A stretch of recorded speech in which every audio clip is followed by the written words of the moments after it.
চলুন তাহলে কেঁচো খুঁড়তে গিয়ে সব বের করে আনা যাক। এটা ছিল 2002 বিশ্বকাপের গ্রুপ পর্বে তুরস্কের বিপক্ষে ম্যাচ। ব্রাজিল তখন 2-1 গোলে এগিয়ে।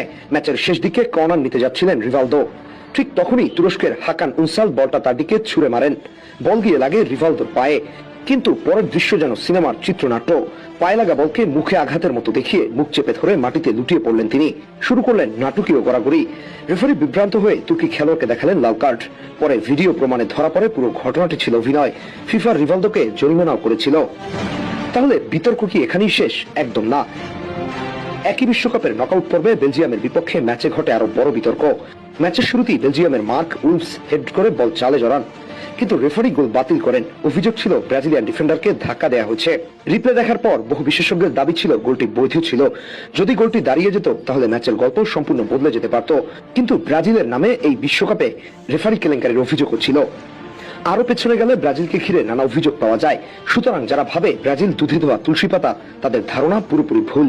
তাই যখন শুধু আর্জেন্টিনার হ্যান্ড অফ গড নিয়ে আলোচনা হয়, তখন ইতিহাসের অন্য পাতাগুলো দেখা দরকার। কারণ ফুটবলের বিশ্বমঞ্চে বিতর্ক, ভুল সিদ্ধান্ত, নাটকীয়তার সৌভাগ্য, এসব কেবল এক দলের গল্প নয়। ব্রাজিলের পঞ্চম বিশ্বকাপ অনেকের কাছেই শুধু গৌরবের কাহিনী নয়, বরং এমন এক অধ্যায় যেখানে ট্রফির পাশে বিতর্কের ছায়া আজও ঘুরে বেড়ায়। সব মিলিয়ে প্রশ্নটা থেকেই যায়, ব্রাজিলের 2002 বিশ্বকাপ জয় কি শুধু মাঠের পারফরমেন্সের গল্প, নাকি সেখানে বিতর্ক গুরুত্বপূর্ণ ভূমিকা রেখেছিল?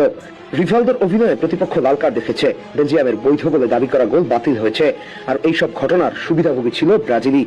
অবশ্য 2010 সালের দক্ষিণ আফ্রিকা বিশ্বকাপ গ্রুপ পর্বে আইভরি কোস্টের বিপক্ষে ম্যাচের তখন 50 মিনিট চলছে। বল পেয়ে ডিফেন্ডারদের কাটিয়ে দুর্দান্ত এক গোল করেন ব্রাজিলিয়ান স্ট্রাইকার লুইস ফাবিয়ানো। প্রথম দেখে মনে হয়েছিল এ যেন নিখুঁত ফুটবলীয় শিল্প, কিন্তু রিপ্লেতে স্পষ্ট দেখা যায় একবার নয় একাধিকবার বলের সাথে তার হাত ও বাহুর স্পর্শ হয়েছিল। আইভরি কোস্টের খেলোয়াড়রা ঘিরে ধরেন রেফারিকে, কিন্তু সিদ্ধান্ত বদলায়নি, গোল বহাল থাকে। ঘটনার সবচেয়ে বিস্ময়কর অংশ হচ্ছে গোলের পর ফরাসি রেফারি স্টেফান ল্যানো হাসতে হাসতে কথা বলেন ফাবিয়ানোর সাথে। ম্যাচ শেষে ফাবিয়ানো নিজেই স্বীকার করেন বল তার হাত ও কাঁধে লেগেছিল, এমনকি রসিকতা করে বলেন এটা ছিল আমার পবিত্র হাত। বিতর্ক থামেনি, স্কোরবোর্ডও বদলায়নি। ম্যাচটি ব্রাজিল 3-1 গোলে জিতে নেয়, আর সেই গোল বিশ্বকাপ ইতিহাসের অন্যতম আলোচিত ঘটনায় পরিণত হয়। তবে ব্রাজিলের হাতের গোলের ইতিহাস আরো পুরনো। 1995 সালের কোপা আমেরিকার কোয়ার্টার ফাইনালে আর্জেন্টিনার বিপক্ষে টুলিও মারভিলিয়া হাত দিয়ে বল নিয়ন্ত্রণ করে গোল করেন বলে অভিযোগ ওঠে। গোলটি বৈধ ঘোষণা করা হয়। সেই সমতায় ভর করেই ম্যাচ গড়ায় টাই ব্রেকারে, আর জয় নিয়ে মাঠ ছাড়ে ব্রাজিল।